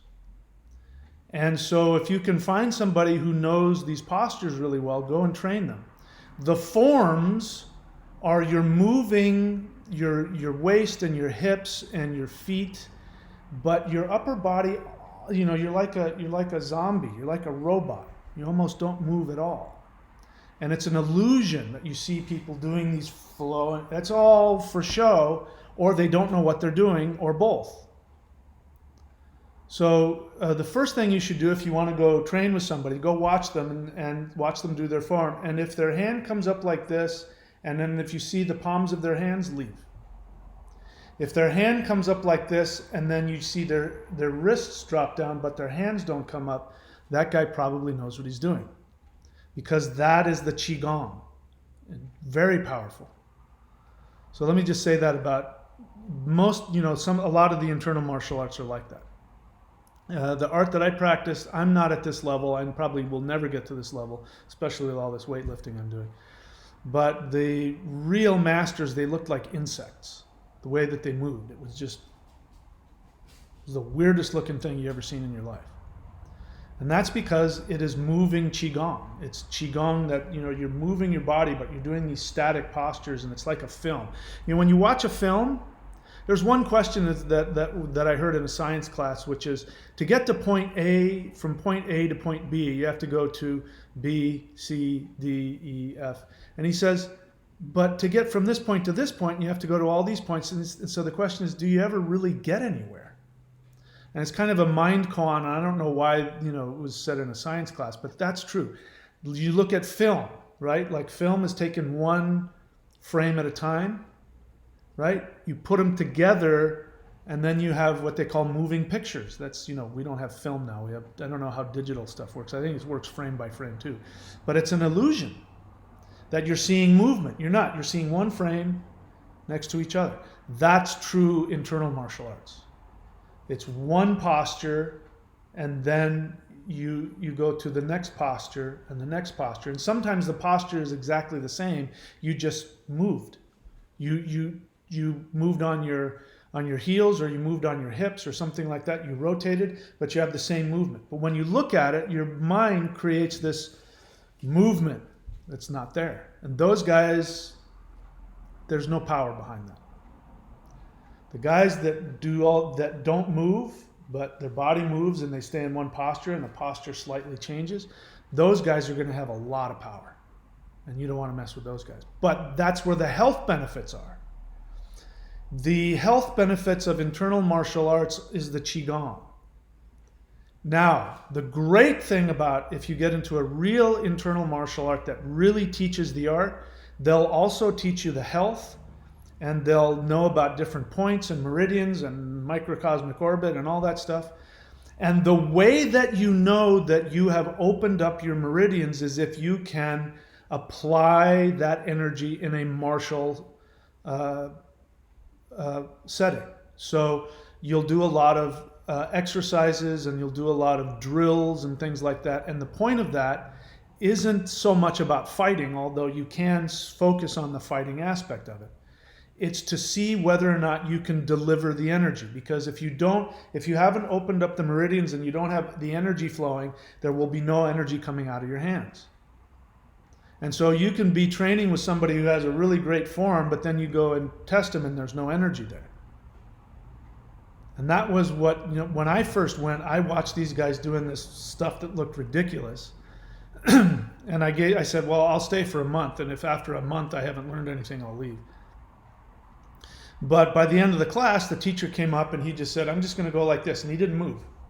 He stayed in a posture and he just tilted his body towards me. And I happened to be in the way.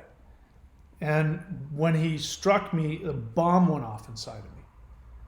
And he said, and I'm just doing, 10%. He said, I didn't even let out all the energy. And then I was hooked. I said, if that guy can do it, I can do it. But you can't separate the health benefits from the martial.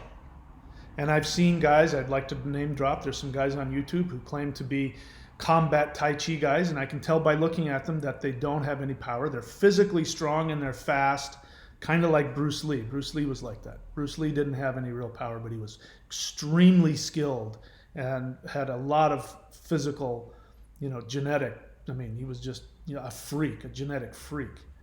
But he didn't understand internal martial arts.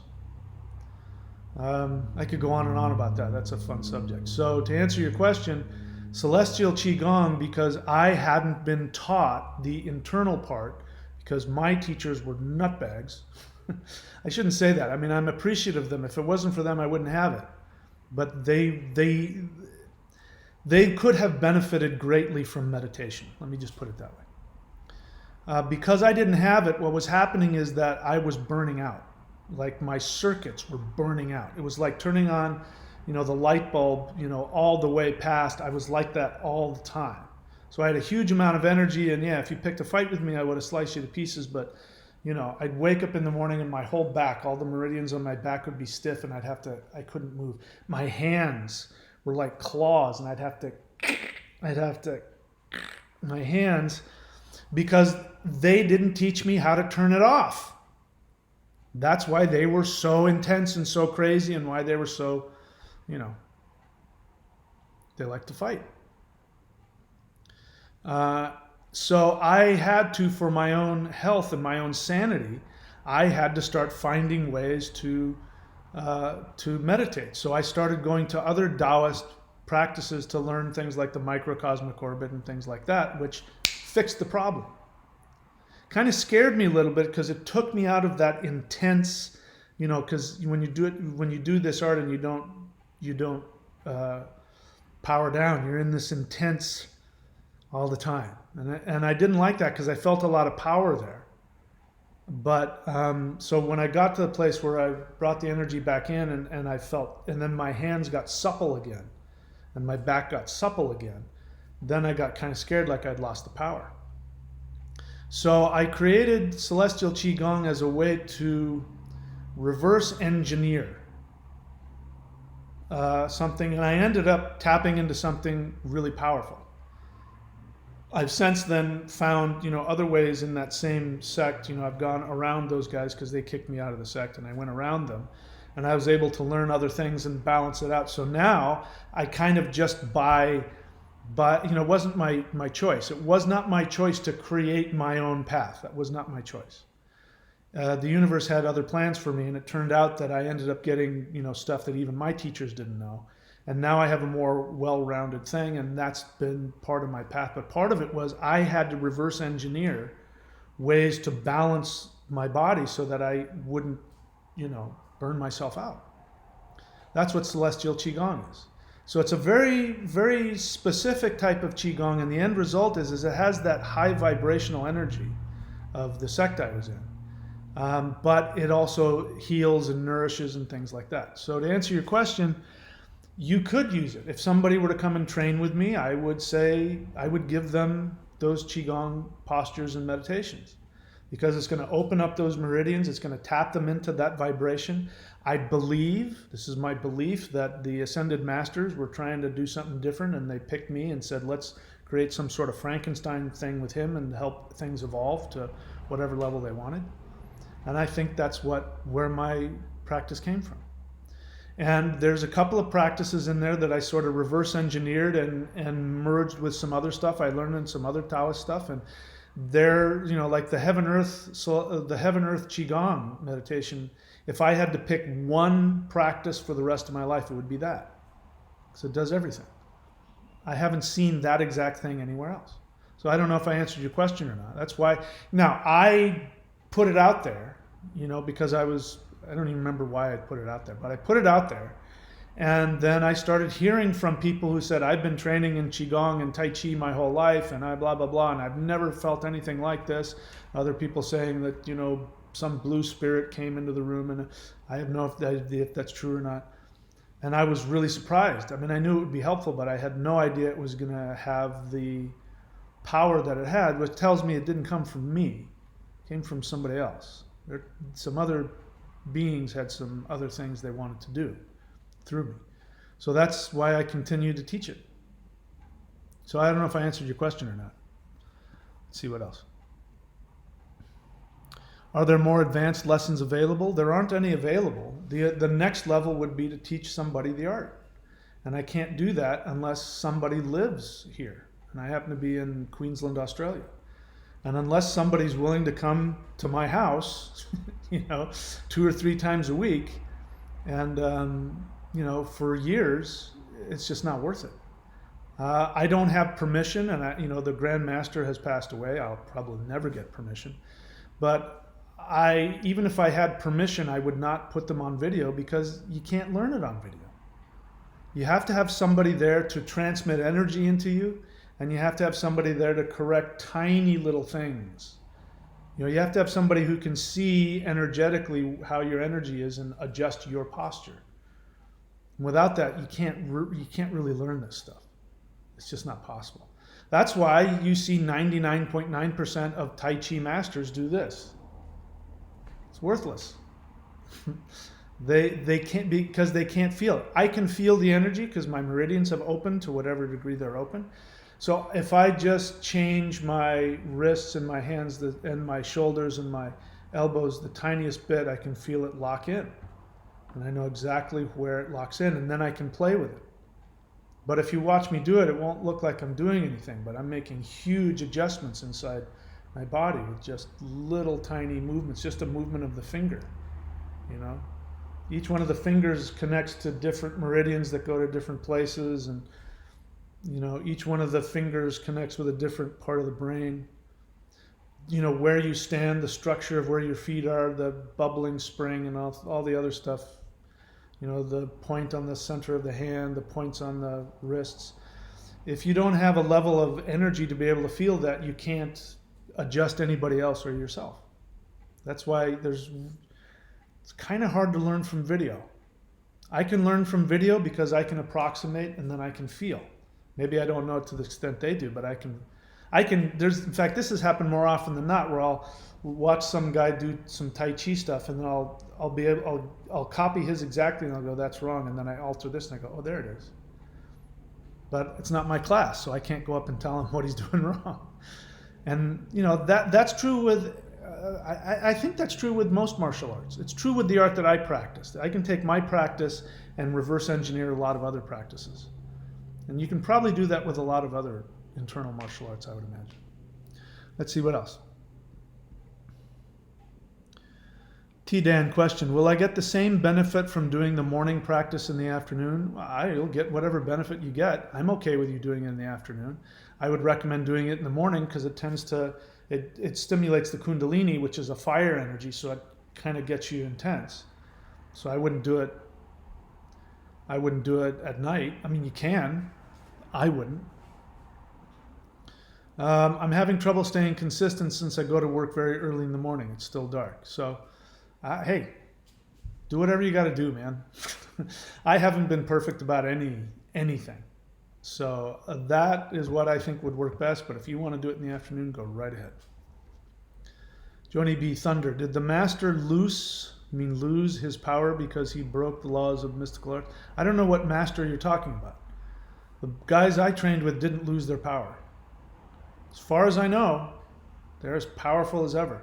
This is one of the biggest lessons I learned. I'm not going to get specific, but there was a level that you got to in my art that if I told you what it was, you wouldn't believe me. It sounds like it came right out of a movie. And I wanted that. And my teacher's teacher had that.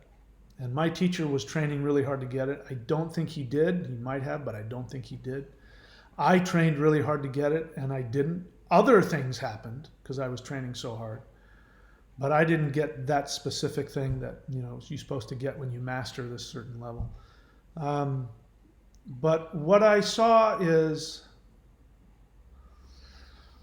I'm trying to say this as respectfully as possible. I am grateful that I learned from the guys that I learned from, because that guy learned the real stuff. My teacher's teacher was taken into the inner door and he was taught the real stuff. He chose not to do the meditations. That was his choice. He could have, if he wanted to, gone in that direction and become, really powerful on that level. He didn't want to do that. He had his reasons, whatever they are. It's none of my business.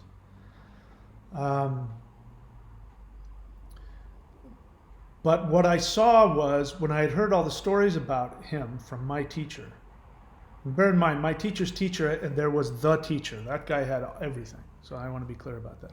I'm not naming any names here. The Grand Master recently passed away. But his teacher's teacher, my teacher's teacher, we heard all the stories about him, and he came to visit. And I found out that the stories were true. When it came to his energy and his martial abilities, he was on a whole other level, and there's no doubt in my mind he basically is invincible.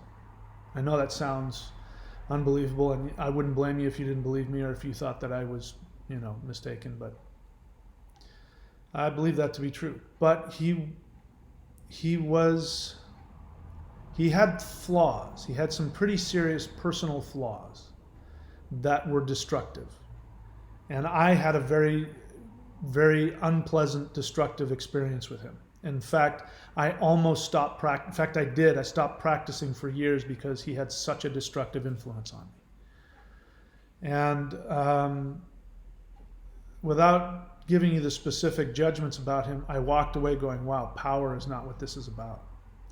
This guy was not enlightened. He was very emotionally immature in many ways. And just because he had a lot of power didn't change the fact that he was, as far as I'm concerned, the guy was very destructive. So the thing this is my karma though. This is my astrology. You can see it in my chart, that teachers teach me the most powerfully by showing me what not to do. And so there are things he told me what not to do, which is why if you take my celestial Qigong, you hear me talk about grounding. You have to ground. Because I had my own experience of not being grounded. And on top of that, I saw what happened to a master who didn't ground. And I said, I don't want that. Because he wasn't somebody that I wanted in my life. Now, maybe he had a different experience with other people. I can't say. But he didn't lose his power. This is a myth. The myth, this is only something that's come in the last 2,000 years with the advent of monotheism. So today, your assumption, Joni B., your assumption is that people have powers because they are spiritually advanced, and that's false. In in Europe, before the church came and wiped out whatever practices we had, in Europe, the last vestiges of the true understanding of power comes with fairy tales. In fairy tales, people don't have power because they're righteous or spiritual or enlightened. They have powers because they work at it. And so there could be an evil sorcerer and there could be a good sorcerer. There's the good witch and the bad witch. The closest thing we have to what really goes on when it comes to these kinds of things is Star Wars. And my teachers would talk about Star Wars all the time, like it was, real life stuff. And they would talk about how not to become a Darth Vader. My teacher's teacher was becoming a Darth Vader. He wasn't to that degree, but if you were on the wrong side of his psychological, problems, I mean, he definitely felt like it. And they would talk about the danger of it. That just because you have power, here's the most dangerous person in the world. The most dangerous person in the world is somebody who has the discipline to handle their negative emotions without transforming them. That is a Sith Lord. And those guys are very rare. That's the rarest of people to get to that, because usually what happens is if you're not spiritually advanced or evolved and you get into one of these really powerful things, what ends up happening is that all of your psychological baggage comes to the surface and you leave. You say, I'm not doing this. And you walk away. And that's good. It's like a protection, self-protection within the art. It keeps the people out of it who can't handle it. Then there's the people who can handle it, and you really have to focus on, following the true path and then finding the power, just like in Star Wars. If you want to become a Yoda, you have to follow the path of, no resistance, the path of Tao, the path of, non-differentiation. You have to follow that, and it's a longer path, but you end up being more powerful in the end. But in the interim, you have these freaks of nature who have these incredible genetic abilities to do the art, and they have tremendous discipline, and they can handle their negative feelings, but they learn to feed off of those negative feelings, and then they become a Darth Vader. Our ancestors knew that. Your question is not unique to you. It is our whole entire culture has this assumption that if you are spiritual, you'll get powers, and only the spiritual people get powers, and that's just not true. There's also an assumption that if somebody gets powers and he's evil, that he's demon possessed, and that's not true either. There are people who are demon fighters, who go out and fight demons with their bare hands, who are also not very evolved people. And so your question, did the master lose his power? He didn't lose his power. Because he broke the laws of the mystical arts? No, he didn't lose it. But he's not enlightened. At least my last experience of them, they weren't enlightened people. Let's see, what else? I'm going to stop now before I say something I'm not supposed to say. Okay, so Renee, what is your website? You have to give me the website. YouTube is not going to delete your website if you spell it out. Like mine is Thunder Wizard, and then you can type in .com. If you do something like that, or if you put a space in there, right, like this, you can write down your website and people will get it.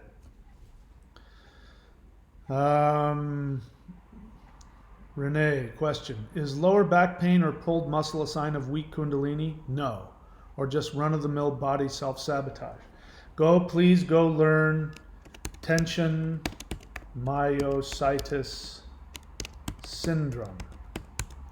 Unless there's actually something physically, structurally wrong with you, it is called tension myositis syndrome, and it's a result of unresolved emotional conflict.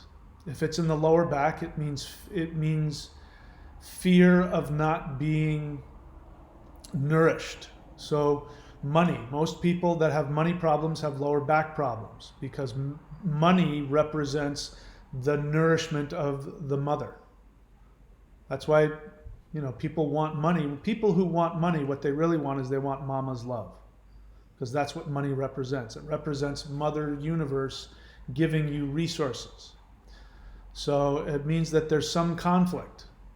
Either you are blocking yourself from being successful, which would mean being successful financially, or you have some kind of block against having money on an unconscious level, and there's a fight. There's a fight going on inside of you, and your body shuts down blood flow and energy to the nerves and tissues of whatever the area is. And then, you bend over to pick up your socks and your back goes out. And you think, oh, it's because I don't do enough sit-ups. No, it's because you're having a conflict. So that's why it's really important to have all your feelings. It's really important to have them.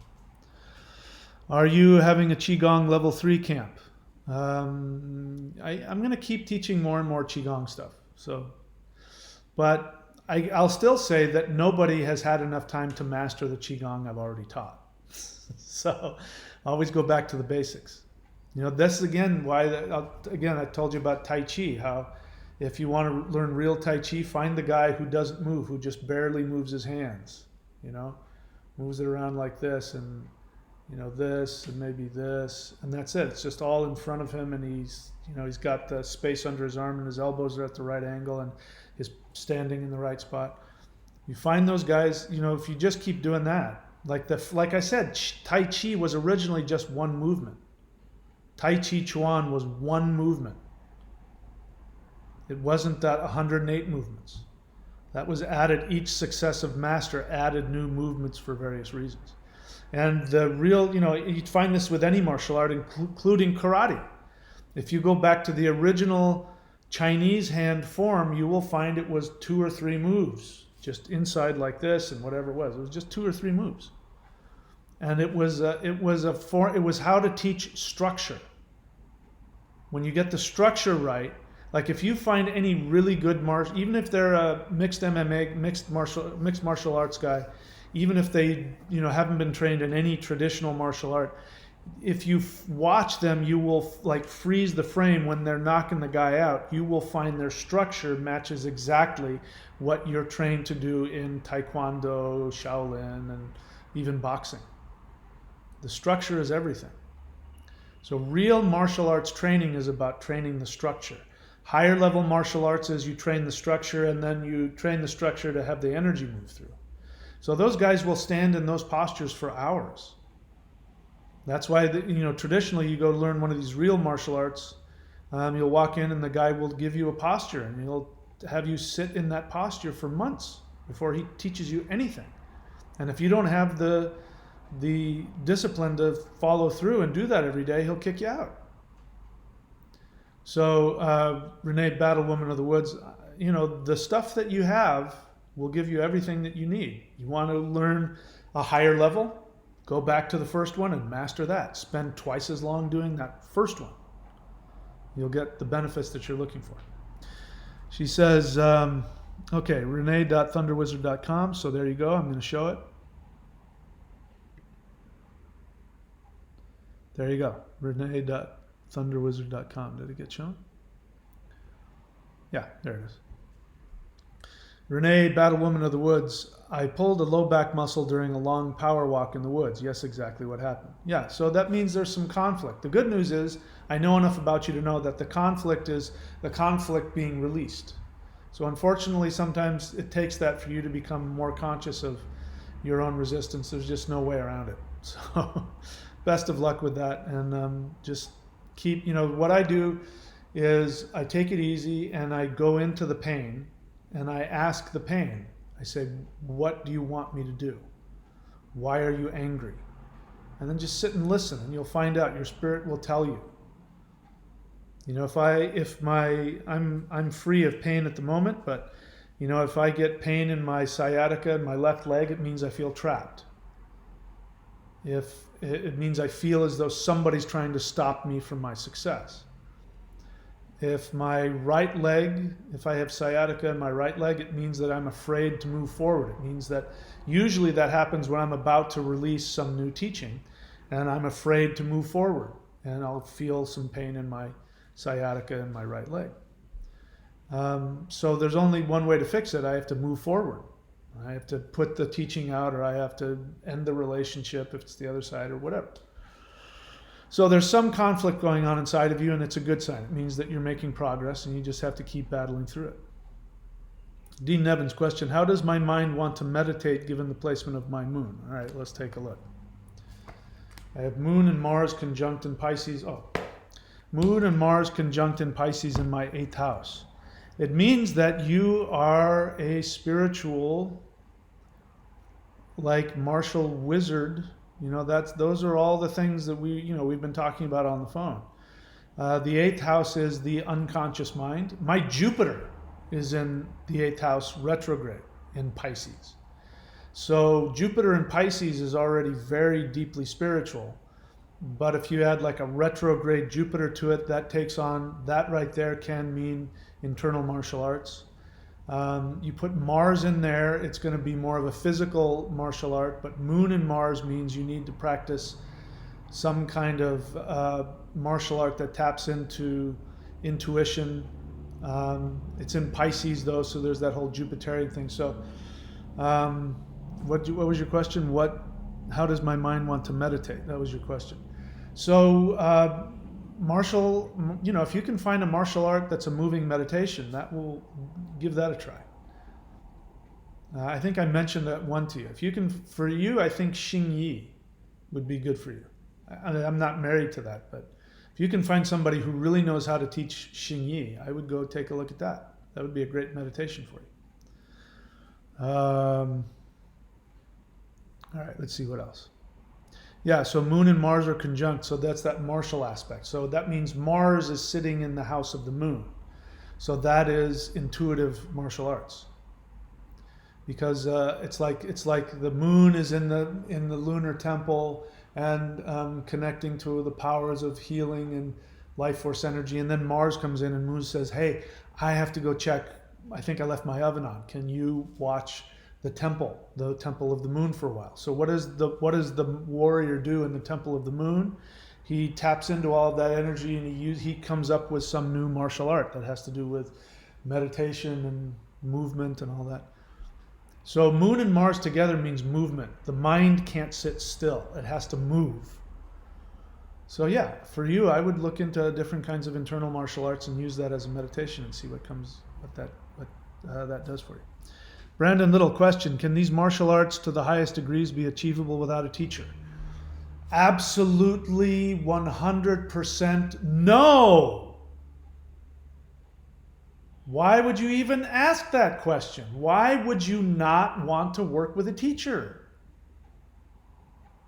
Where's that coming from? I mean, I understand where it's coming from, but I'm trying to reflect back to you. Think about what you're asking. That doesn't make any sense. Why do you not want to have a teacher?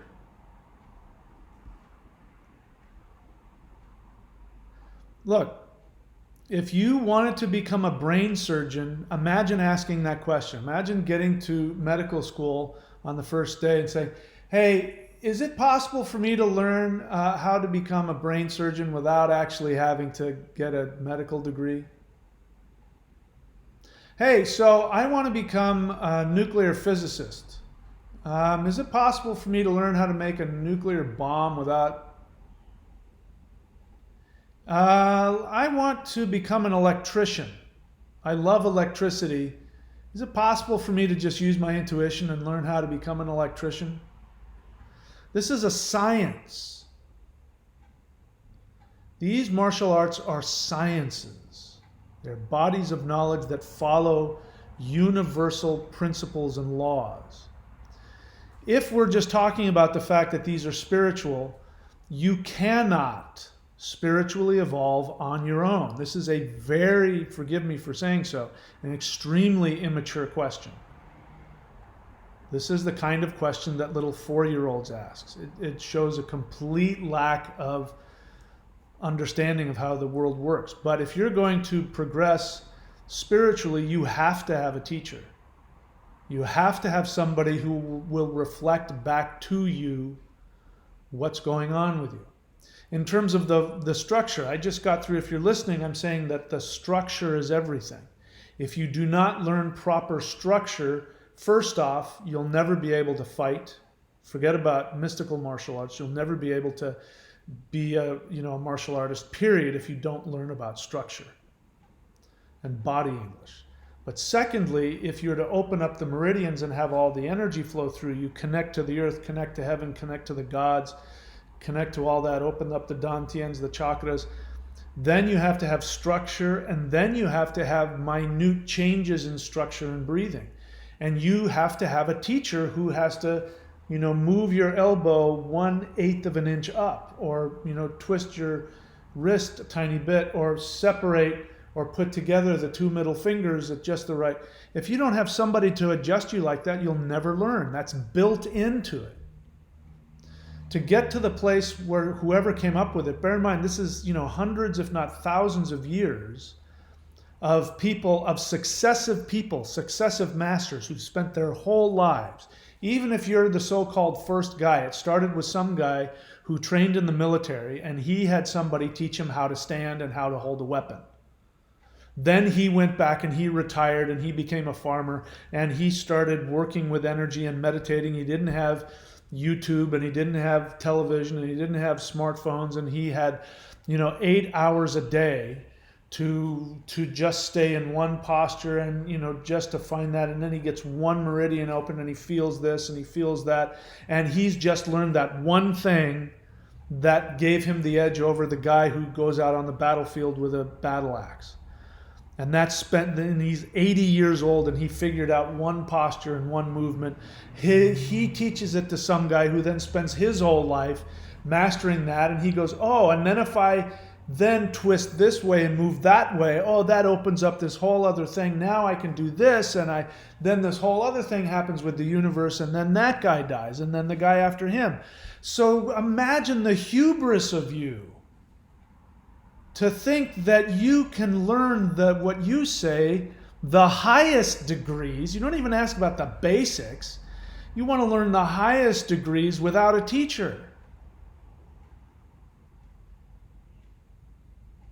The answer is resoundingly no. Absolutely not. No effing way. I say that with all love. Go find a teacher. Don't be such a, come on. If you care about something, you'll put the effort in. You'll put the effort into it if you care about it. These things cannot be learned except in person. And you have to learn to say yes, sir, and no, sir. And when they're telling you stuff you think you know, you have to sit on your hands and you have to nod your head. Or you have to walk in and they say, I want you to stand in that posture for 3 hours, and they don't do anything. They're teaching class and pretending you don't exist. And if you get out of the posture for half a second, he says, okay, go home. Nobody's paying attention to you. You're off in the corner. If you don't have that kind of willingness, you'll never learn anything. And that's true about anything in life. Brandon Little, come on. You're smarter than that. Jaya J, question. Do you have examples of movies that either show or portray demon spirit fighting? No, I don't. I've never seen it anywhere. Also, do you have personal examples, stories of such? Yes, I do. And I'm not going to share them with you. I would love to. I'll be honest with you. I really wish I could, but I don't have permission energetically or from anybody else, and there's a reason for that. I'm already sharing too much. I'm already saying too much. So no. But as I said before, if you are destined for it, you will find it. It will find you. No more questions? 90-day challenge. I do incorporate some of the Qigong that I learned and that I reverse engineered from the mystical martial art that I practice. I have it in there because that's the point of all that stuff.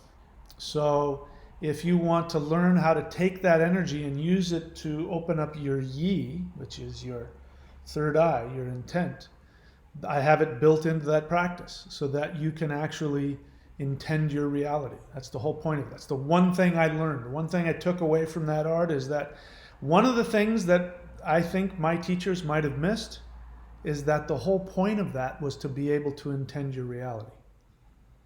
And this is just one path. It's just, listen, there's yoga, there's different meditative practices, there's martial arts, there's runes. There's all these different tools that we use to get us to this one place, which is to be at union with yourself, with the rest of the universe, and to intend your reality. That's the result of all these things. If you're born with a martial, karma, then you're going to find an internal martial art. If you are born with a healing karma, then you're going to go some other route. You're going to go like Reiki or some other thing. If you have more physical fitness, maybe you'll go into yoga and stretching.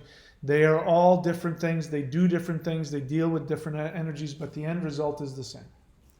You get to this place of union with yourself and everything else, and then you intend reality. I say negative things about those guys I no longer learn from.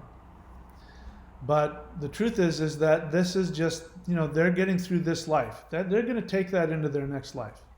I'm pretty certain in their next life they will be peaceful men. Maybe they'll be peaceful martial artists. Maybe they'll go the other way.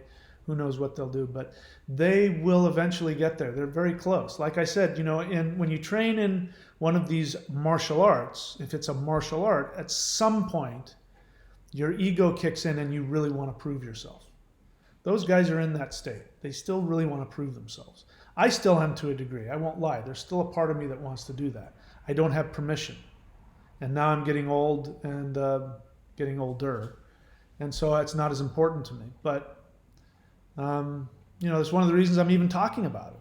I'm talking about it because there's that part of me that wants to master it. And so this is how I do it, by talking through it and setting up right versus wrong and good versus bad. That's the process that we have to go through before we get past that to, non-duality, a place where there is no this, that, here or there, and there's no judgment. What's happening is I have less and less judgment, and I have more appreciation for everything. And now I can look at other martial arts, even if it's totally different, and I really appreciate it, and I want to learn what it is they're doing and what's the mindset. I want to understand it. And even if it doesn't work for me, I really appreciate it. And I see, no, they need that. That's their place, and somebody who gets to go be, heavyweight champion of the world, mixed martial artist, whatever, that's a joy and an adventure I'll never experience because I don't have the karma for it. My karma, I did that. I know I've done that in previous lifetimes. And I have to pay that karma, which is in this life, I can't do that. But that doesn't mean I don't appreciate and whatever anybody does, and that's one of the things that comes with time and with, I suppose, maturity.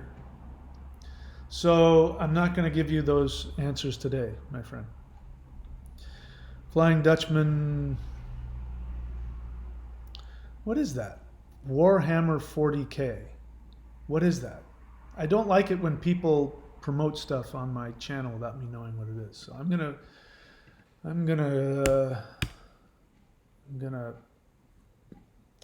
Google that.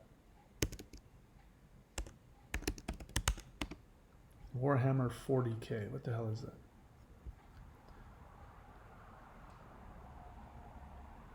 Yeah, so this isn't kind of what I'm doing here. I appreciate that you want to do that, but I don't want to promote any specific martial art or school, so I'm going to delete that comment. I want people to do their own research to find, what you're talking about is mixed martial arts. So I want them to find that. What else? Nothing else? Okay, that's it. Go to the 90-day challenge. If you want to check out and learn some of these things I've been talking about in terms of Qigong, I've reverse engineered some martial Qigong that actually works really well. Because again, let me make it really clear. The truth about internal martial arts is you cannot separate the martial from the healing. And this is one of the mistakes that Tai Chi has made. Let me tell you about Tai Chi. I said I was going to tell you why Tai Chi guys will never win. Number one, any Tai Chi guy that wants to go up against somebody who lives in the world of martial sports, they've already shown that they don't know Tai Chi. They've already shown it. And that's assuming that there is such a thing as these, these mystical Tai Chi masters. I honestly don't know because I don't train in Tai Chi. Tai Chi is incredibly healthy when you train in pure martial form. When you learn how to do the martial forms where you can, if you make contact, you will break bones and snap people in half. If you can find somebody who can teach you the power to be able to do that, doesn't mean it can transfer into the octagon. But what you will get from that is you will get all of the benefits, the health benefits. You can't separate the two. So anybody that shows up doing that, I already know he doesn't know. Already know. Just by so-and-so is going to go challenge the MMA. I already know he doesn't even know real Tai Chi right off the bat.